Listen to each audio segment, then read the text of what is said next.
पाठच केलाय का प्रश्न? उदय पाठांतरासारखा प्रश्न विचारतोय. नाही काय आहे हे बघा, काल याच्या बाबतीत जेव्हा चहापानाचा कार्यक्रम झाला त्याच्यानंतर माननीय मंत्रिमंडळ बैठक झाल्यानंतर माननीय मुख्यमंत्री महोदय आणि माननीय उपमुख्यमंत्री आदरणीय एकनाथजी शिंदे साहेबांनी या बाबतीत सरकारची भूमिका आपल्या माध्यमांसमोर स्पष्ट केलेली आहे की मुळात तर हा प्रश्न मान्य म्हणजे पीठासीन अधिकाऱ्यांच्या अखत्यारीमधला आहे. विधानसभेतला निर्णय घेण्याचा अधिकार मान्य विधानसभा अध्यक्ष महोदयांचा आहे आणि विधान परिषदेतला निर्णय घेण्याचा अधिकार मान्य विधान परिषद सभापती महोदयांचा आहे. त्यामुळं ते आणि त्या दोघांनी सांगितले की योग्य वेळी निर्णय या बाबतीतला होईल.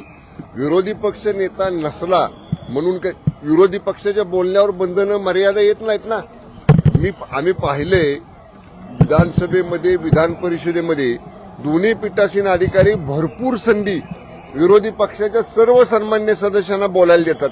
त्यामुळे त्यांनी बोलावं, त्यांचे प्रश्न मांडावेत, सरकारच्या संदर्भामध्ये त्यांची काय भूमिका असेल ती मांडावी. सरकारच्या बाजूने त्याला उत्तर देईल. विरोधी पक्ष नेता नाही म्हणजे त्यांना बोलता येणार नाही असं बिलकुल नाही. ते बोलू शकतात. विधानसभेमध्ये विरोधी पक्षनेते पदासाठी ठाकरे गटाचे भास्कर जाधव यांचं नाव जे आहे जवळपास निश्चित करण्यात